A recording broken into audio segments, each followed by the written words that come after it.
Hello, thanks for joining us. I'm Mary Calvi. President Trump is having quite a mood swing. Last night he was ecstatic, posting that a ceasefire had been reached between Israel and Iran and there was finally peace. But after missiles started flying again, he became enraged. Today, while speaking with reporters, he got so worked up, he dropped a bomb of his own.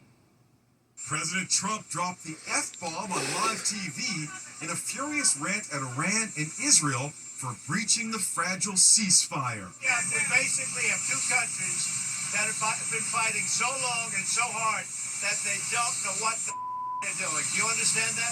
The in-your-face outburst came as the president was leaving for the NATO summit in the Netherlands. Cable news show hosts were stunned. This is one of the most visibly angry times I have seen him. We got the full Trump experience just there, but Social media lit up. Forget bunker busters. Trump dropped the biggest bomb of all. Woke me up more than my coffee. These guys got to calm down. Ridiculous. The president was also frustrated over media reports that Iran may have hidden its stockpile of high-grade uranium before the U.S. raid. CNN in particular, they're trying to say, well, I agree that it was destroyed, but maybe not that destroyed. You know what they're doing? They're really hurting great pilots that put their lives on the line. CNN is scum, and so is MSDNC. Then he turned his ire on Israel. Israel, as soon as we made the deal, they came out and they dropped a load of bombs, the likes of which I've never seen before. The biggest load that we've seen. I'm not happy with Israel.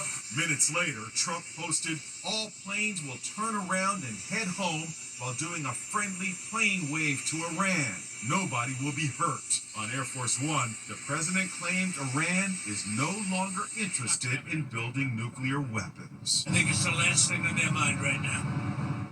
And the airstrikes on 3 key nuclear sites in Iran may not have been as successful as initially thought, despite the president saying they were obliterated. An early U.S. intelligence assessment says Iran's nuclear program was likely only set back by a few months.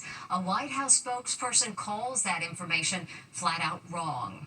And the thought of World War III breaking out has touched a nerve on our shores, reigniting the doomsday prepper movement with Americans getting ready for the worst.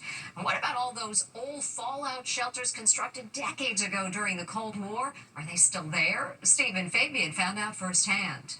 They're relics from the Cold War era, bomb shelters found below ground across America. Now, this might look like your average public library, but follow me. Take a look at this sign here, and let's go down to the basement.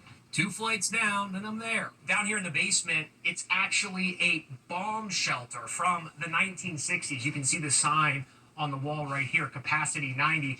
People in this community could flock to this location in the event that our country was being attacked. Back in the 50s and 60s, at the height of fears of nuclear war, there were thousands of these fallout shelters. Learn the location of public shelters in areas where you work or frequently visit. They were stored with non-perishable food and other items for survival in the event of an attack by a foreign enemy. First, you duck, and then you cover. Fallout shelters are still in existence if you know where to find them, like this one beneath the library in Passaic, New Jersey. Fallout shelters are a thing of the past. You know, nobody really restocked anything after the Cold War. Look, these tins are filled with biscuits, 465 biscuits. They were packed in 1962. So these are old 17-gallon drums of drinking water. From the 1960s. It's like a time capsule down here. You've got crackers here, bandages, other kind of bandages, safety pins. This is, gosh, some kind of tablets. The war between Israel and Iran has many Americans on edge right now. The phrase World War III is trending on social media. I don't know about you guys, but I am ready for World War III, and I don't want to be one of the ones left without any water. If we're about to go into World War III, the very least that you need to know is how to grow a potato. Come on now. Costco is selling a bucket for $79.99 called the ReadyWise Emergency Food Supply. It has 132 meals inside, and the food is supposed to stay good for, get this, 25 years. Here's hoping no one ever needs to use the emergency food bucket or step foot into one of these fallout shelters. And we hope you never need this, but in a nuclear attack, the CDC recommends you shelter in place, preferably in a basement or the center of a building away from windows. And if you are outside, get inside as soon as possible. A freak storm causes chaos on the usually tranquil Lake Tahoe. 8 people lost their lives when their boat capsized during a birthday cruise, while other boaters got the scare of their lives. As Jim Murray reports, this one was on a girls' trip when things got crazy. Lake Tahoe is a vacation oasis known for crystal clear, gorgeous water. But today we're seeing frightening images of big choppy waves that came out of nowhere, tossing boats around and leaving a path of destruction and death. Chelsea Edsall was caught in the sudden storm. The weather shifted so drastically. I've never experienced this. It looked like the ocean. Chelsea rented a boat for an all-girls trip on Saturday. Look, at first, it's a pretty day on the water. There's Chelsea letting loose on the lake. But soon the wind picked up and they decided to dock. They couldn't believe what happened next. The choppy water turned into big rough waves. Boats are bounced around in the turbulent water. The conditions turned pretty dangerous in a matter of moments. In the midst of the chaos, it snows in June. It's snowing. It's snowing. You can see these guys coming to the rescue as other boaters scramble to reach the shore. But on this capsized boat, 8 people lost their lives while celebrating a birthday. 37-year-old Bay Area executive Josh Pickles and his parents are among the dead. It's believed the family was on the boat to celebrate his mother Paula's 71st birthday. It was an incredibly frightening experience for everybody on the water. Lake Tahoe is the second deepest lake in America. Only Oregon's Crater Lake is deeper. They were having a bachelorette party on a boat, and as they headed out to sea, they joked about it being the 50th anniversary of the movie Jaws. What do you know? A giant shark showed up, and as they say in the movie, you're going to need a bigger boat. Here's Allison Hall. It's a bachelorette party on a boat. The bride-to-be and her bachelorettes are having a great time. Suddenly, an uninvited guest shows up. That is the biggest shark I've ever seen. Oh my God. Everyone is stunned as the monster swims alongside the boat. The bride-to-be freaks out. Memories of watching the movie Jaws come flooding back, particularly that famous scene. You're gonna need a bigger boat. She huddles in the back of the boat. She can't even look. I'm always thinking about sharks in the ocean, no matter what we're doing. Like, that's just one of my fears. I spoke to Morgan Irons and her bridesmaid, Colby Taylor, today. It was about 25 feet or so, and we were, like, almost over top of it. 25 feet. That's a huge shark. Yes, it was humongous. It really is such an amazing thing to see that up close. So I just had to ask this bride-to-be, who's about to say I do, if she fears sharks. I do. Oh my God. The wedding is August 30th and no sharks allowed. And by the way, those were basking sharks, the second largest shark species in the world, second only to whale sharks. We told you how Karen Reed's baby is hot outside. More than 175 million Americans are under a heat dome with temperatures reaching record highs. So what can you do to stay cool? Amber Cogliano has some heat-beating tips.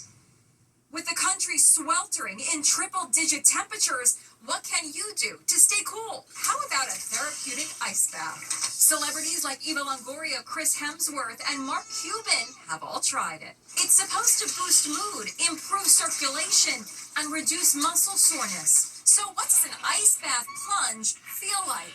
Breathe! To find out, we sent Inside Edition producers Emma Cady and Lauren Lavelle to Remedy Place Social Wellness Spa in New York City. All right, I'm ready to go. Let's do it. To test the frigid waters for themselves. Step into the tub as fast as you can, go all the way down. I feel like one big goosebump. I am burning a little bit. 4 minutes later. My body's feeling better now, because I can't feel it. I am freezing. I can't deny it. If this sounds extreme, lifestyle guru Erica Katz showed me a few other tricks to beat the heat. You're going to take a sock, some rice, pour the rice into the sock, and then you're going to pop that sock right in the freezer. And then look at this. You have a homemade ice pack, nice and cool. Nice and cool. Or try this. Soak those feet in cold water. It will bring relief. This feels amazing. And how about this hack to turn an old-fashioned room fan into an air conditioner of sorts? Pour some ice into a bowl. Yes. Then turn a fan on, and it's going to blow cold air. It feels good. Meteorologists expect 2025 to be one of the warmest years on record. And coming up, she found something hidden behind her bathroom wall that's been missing for 20 years. One air mystery is solved. A woman is renovating her bathroom when she spots something in the rubble. She jumps up and down and fans herself as tears start to flow. Oh my gosh! Why so emotional? She just found her missing wedding ring that's been lost for 20 years. Way back in 2005, Dana Popham's wedding ring slipped off her finger in the bathroom and disappeared.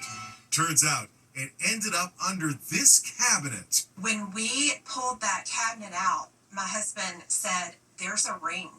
And I just screamed. I'm still shaking. How did you go 20 years without saying, I've got to tear up this bathroom? Honestly, because I didn't think it was under there. A kiss from hubby after a wedding ring lost and found. Hold on to that ring. And now Megan Alexander with our Inside Deals.